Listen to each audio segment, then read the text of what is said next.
17 জনের প্রথম তালিকা প্রকাশ করেছে অসম তৃণমূল এবং 14 প্রার্থী লড়ছেন ব্রহ্মপুত্র উপত্যকা থেকে। তার মধ্যে একজন কৌশিক রঞ্জন দাস, তিনি অভয়াপুরী কেন্দ্র থেকে ঘাসফুল শিবিরের হয়ে প্রতিদ্বন্দ্বিতা করছেন। 17 জনের প্রথম প্রার্থী তালিকা প্রকাশ। অসম তৃণমূলের 14 প্রার্থী লড়ছেন ব্রহ্মপুত্র উপত্যকা থেকে এবং অভয়াপুরী কেন্দ্রে তৃণমূল প্রার্থী কৌশিক রঞ্জন দাস তিনি অভয়াপুরী থেকে তৃণমূলের হয়ে টিকিট পেয়েছেন।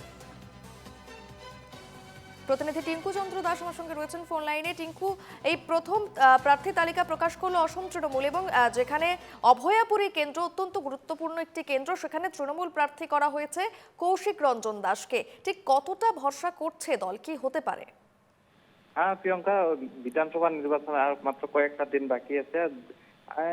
বাকি থাকার ঠিক মুহূর্তে দেখা যাচ্ছে যে তৃণমূল কংগ্রেস, আসাম প্রদেশ তৃণমূল কংগ্রেসের প্রার্থী তালিকা ঘোষণা করেছে এবং অভয়পুরী বিধানসভা সমষ্টি যে আছে, অভয়পুরী বিধানসভা সমষ্টির কৌশিক রঞ্জন দাসের নাম উল্লেখ করতে নাম দিতে, প্রার্থিত্ব দিতে।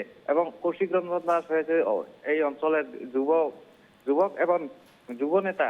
কৌশিক রঞ্জন দাসের টিকিট প্রদান করছে তৃণমূল কংগ্রেস এবং অভয়পুরী বিধানসভা সমষ্টিতে দেখা যাচ্ছে যে কংগ্রেস থেকে বিধায়ক প্রদীপ সরকারের নাম টিকিট দিচ্ছে এবং বিজেপি থেকে ভূপেন রায়ের টিকিট দিচ্ছে। এবং ঠিক এই মুহূর্তে দেখা যাচ্ছে যে তৃণমূল কংগ্রেসে এখন অভয়পুরী সমষ্টিতে লড়বে এবং তৃণমূল কংগ্রেসের যে যুব নেতা আছে কৌশিক রঞ্জন দাস নাম উল্লেখ করেছে বা টিকিট প্রদান করেছে।